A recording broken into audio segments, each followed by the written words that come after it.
Press the bell icon on the YouTube app and never miss another update.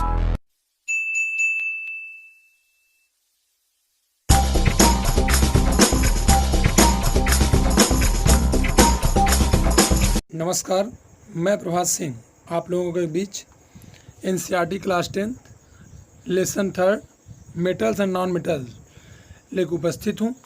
आप लोगों का मेरे channel में हार्दिक स्वागत है। यह लेसन बहुत ही इम्पोर्टेंट है। ये यूपी बोर्ड और कंपटीशन लेवल के भी जो क्वेश्चन एग्ज़ाम होते हैं उसके लिए बहुत ही इम्पोर्टेंट लेसन है। ठीक है, मेटल्स और नॉन मेटल्स के बारे में पहले थोड़ी सी जानकारी हम लोग समझते हैं क्या।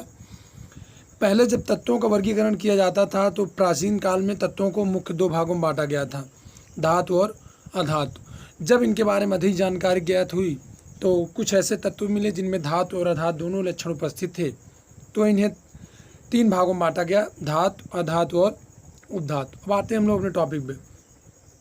वे सूक्ष्मतम कण जिनसे पदार्थ बनते हैं उसे तत्व कहते हैं, जैसे मैंने बताया था। या किसी भी यौगिक का या किसी पदार्थ का वह सूक्ष्म कण जो और सूक्ष्म रूप में विभक्त नहीं किया जा सकता उसे क्या कहते हैं, तत्व कहते हैं।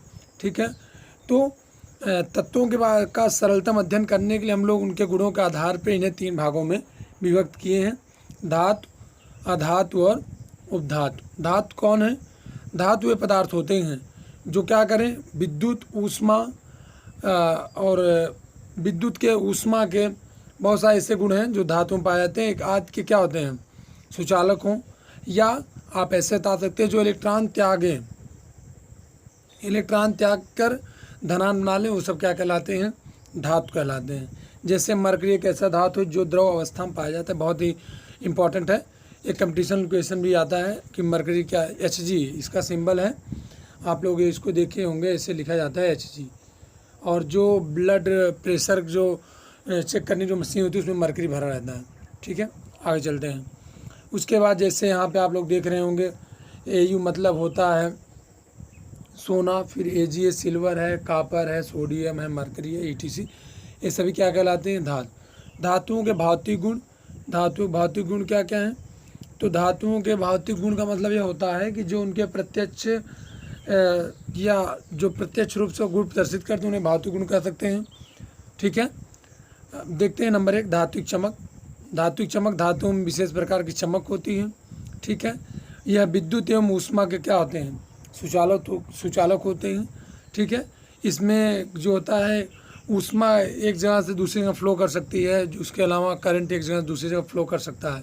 ठीक है, अधिकांश धातुएं विद्युत तथा ऊष्मा के सुचालक होती हैं जिसमें सुगमता से ऊष्मा और विद्युत प्रवाहित किया जा सकता है। ठीक है, अर्थात ये सुचालक होते हैं। उसके बाद जैसे देखते हैं, उसके बाद आता है आघात वर्धनीयता। आघात वर्धनीयता क्या है कि धातुएं अधिक आघात को सह लेती हैं या सह सकती हैं। ठीक है, जिसके कारण इनको पीठ के पतली चद्दर के रूप में परिवर्तित किया जा सकता है, बिना टूटे फैल जाती है। ठीक है, उसके बाद हम लोग चलते हैं आगे, तन्यता है। कुछ धातुएं सामान्यतः तन्य होती हैं, अर्थात इन्हें खींचकर पतले तार के रूप में परिवर्तित किया जा सकता है।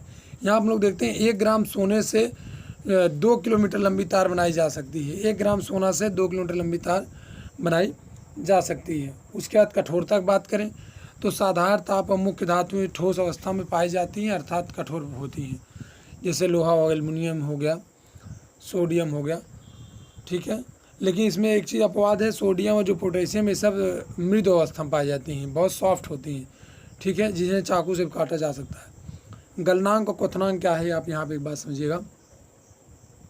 गलनांक किसे कहते हैं, क्वथनांक किसे कहते हैं। गलनांक मतलब जब कोई पदार्थ जिस ताप पर ठोस अवस्था से द्रव अवस्था में परिवर्तित हो जाता है तो उसी को हम लोग क्या कहते हैं, गलनांक कहते हैं या मेल्टिंग पॉइंट कहते हैं। गलनांक क्या क्या कहते हैं, मेल्टिंग पॉइंट कहते हैं। जैसे बर्फ़ का गलनांक, जैसे बर्फ़ पिघल जाता है, द्रव अवस्था में परिवर्तित हो जाता है 0 डिग्री सेल्सियस ऊपर जाने पे। इसके बाद जैसे कि अगर हम लोग बात करें क्वथनांक क्या है, किसी भी द्रव पदार्थ का जिस ताप पर वह गैस अवस्था में परिवर्तित हो जाता है उसी ताप को क्या कहते हैं, क्वथनांक कहते हैं। जिस ताप पर कोई द्रव गैस बन जाए उसे क्या कहेंगे, क्वथनांक कहेंगे। ठीक है, अगले टॉपिक हम लोग चलते हैं, ध्वनि। ध्यान दीजिएगा, धातुओं को जैसे हथौड़े या किसी पदार्थ से पीटते हैं जिससे विशेष प्रकार की ध्वनि उत्पन्न होती है, जिसे हम लोग क्या कहते हैं, धात्विक ध्वनि कहते हैं। जैसे आप लोग देखे होंगे कॉलेज में स्कूलों में क्या होती है, घंटी। विलेयता क्या है, धातुओं की विलेयता क्या होती है, शून्य होती है। शून्य का मतलब जैसे लोहा हो गया, आप पानी में घोल उसको मिलाएंगे तो मिलने वाला नहीं है। हम लोग चलते हैं इंपॉर्टेंट टॉपिक पे आते हैं फिर, धातुओं के रासायनिक गुण। धातुओं का रासायनिक गुण क्या है, धातुओं का नंबर 1, धातुओं की ऑक्सीजन के साथ अपक्रिया। धातुओं को ऑक्सीजन के साथ जब क्रिया कराते हैं तो क्या हो जाते हैं, धातु का ऑक्साइड बनाते हैं। धातु का ऑक्साइड, जैसे मान लीजिए यहाँ मैंने ले लिया आयरन, ले लिया आयरन, जो ऑक्सीजन से क्रिया कराएंगे तो फेरस ऑक्साइड बन जाएगा, ठीक है। चाहे आप लोग मैग्नीशियम देख रहे हैं, मैग्नीशियम को जब O2 क्रिया कराते हैं तो 2Mg वो बन जाता है। यहाँ पे 2 और लेना इसलिए पड़ गया क्योंकि जो भी ऑक्साइड रूप बन रहा है उसमें एक ऑक्सीजन बन रहा है, जबकि हम लोग जानते हैं जब भी ऑक्सीजन रहेगा अणु रूप में रहेगा, इसलिए हमें 2 आयरन का अणु लेने पड़ेंगे। तो बन गया 2F। उसके अलावा हम लोग दे सकते हैं क्या, 2Na भी दे सकते हैं, 2Na + O2 करके भी रिएक्शन दिखा सकते हैं। चलते हैं आगे, धातुओं के जल के साथ क्रिया।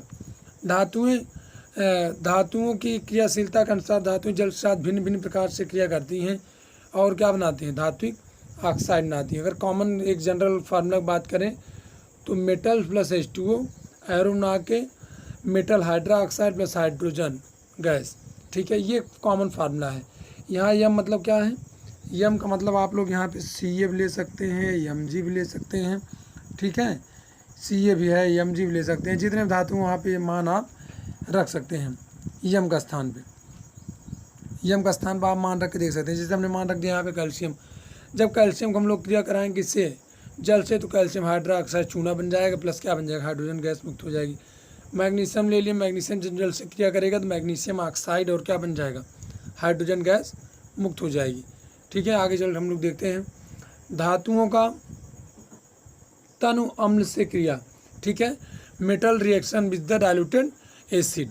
देखते हैं क्या होता है, जब धातुओं को डाइल्यूटेड एसिड या तनु अम्ल के साथ क्रिया कराते हैं, रिएक्शन कराते हैं, तो साल्ट और हाइड्रोजन गैस प्राप्त होता है, ठीक है। साल्ट और क्या प्राप्त होता है, हाइड्रोजन गैस प्राप्त होता है, ठीक है। आगे देखते हैं, इससे सोडियम हो गया है HCl2 HCl क्रिया करा दिए तो बन गया है 2NaCl + H2। यहाँ पे नोट देखिए, अम्लराज, यही क्या है, अम्लराज कहलाता है, एक्वारेजिया कहलाता है, बहुत इंपॉर्टेंट टॉपिक है, अम्लराज कहलाता है। अम्लराज किसे कहते हैं, जब HCl को सांद्र HNO3 के साथ क्रिया कराते हैं। यहाँ ध्यान दिया, HCl 1 भाग रहता है, जबकि HCl 3 भाग रहता है, जबकि नाइट्रिक अम्ल एसिड कितने भाग रहते हैं, 1 भाग रहता है। तो इसे हम लोग क्या कहते हैं, एक्वारेजिया कहते हैं, ठीक है।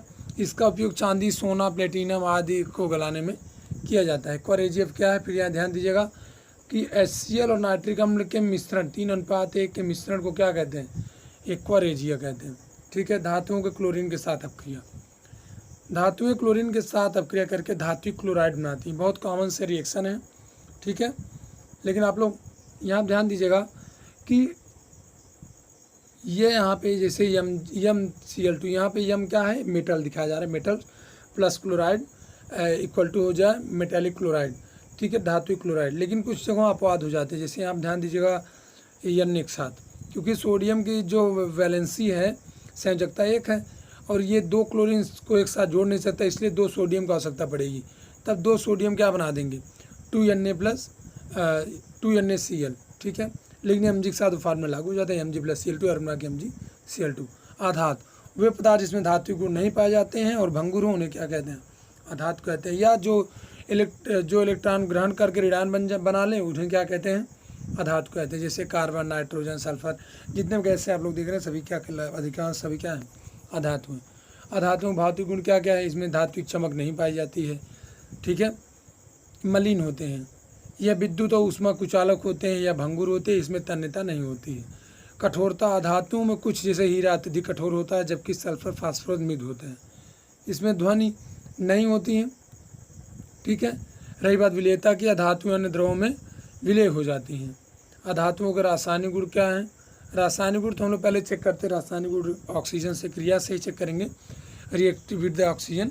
तो क्या होता है कि अधातुएं ऑक्सीजन से क्रिया करके अधातुक ऑक्साइड बनाती हैं, ठीक, जैसे C+O2 अरुणाक CO2, N + O2 अरुणाक NO2, ठीक है। यहाँ पे वैलेंसी N2 हो जाना चाहिए था, C2 + 2O2, एरो बना के 2CO2, ठीक है।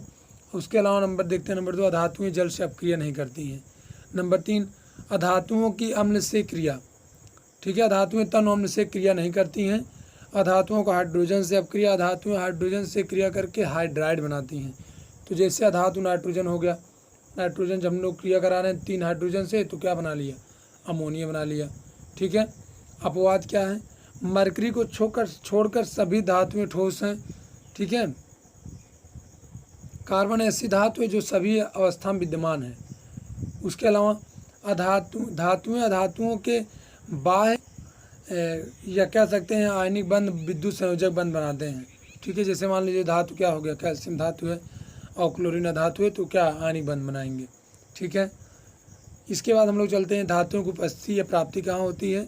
तो जैसे धातुएं अधिकांश मात्रा भूपर्वती पे ही पाई जाती है, ठीक है, जिसमें सबसे अधिक मात्रा में सिलिकॉन है, ठीक है। उसके बाद धातुओं की बात की, धातुओं में सबसे अधिक मात्रा में एल्युमिनियम पाया जाता है, ठीक है। प्रकृति में धातुएं 2 अवस्था में पाई जाती हैं, मुक्त अवस्था और संयुक्त अवस्था। तो मुक्त अवस्था मतलब वे धातु जैसे कि स्वतंत्र रूप में पाई जाए तो उन्हें मुक्त अवस्था कहते हैं, और जो कई धातुओं या धातुओं के साथ मिक्स मतलब मिक्सचर रूप में पाई जाए या जुड़ी हुई पाई जाए तो उसे क्या कहते हैं, संयुक्त अवस्था, ठीक है। तो सोना, चांदी, प्लेटिनम ये सब जो क्या करते हैं, जंग या ऑक्सीजन जंग का निर्माण, ऑक्साइड निर्माण नहीं करते हैं, इसलिए मुक्त अवस्था में प्राप्त होते हैं, ठीक है। आज के लिए बस इतना ही। मैं आशा करता हूँ कि आप लोगों को वीडियो टॉपिक समझ में आया होगा। आपके एनी क्वेश्चन, अगर कोई क्वेश्चन आप क्वेरी हो तो आप पूछ सकते हैं, ठीक है। हम लोग नेक्स्ट सेशन इसका सेकंड पार्ट डिस्कस करेंगे। आज के लिए बस इतना ही, धन्यवाद।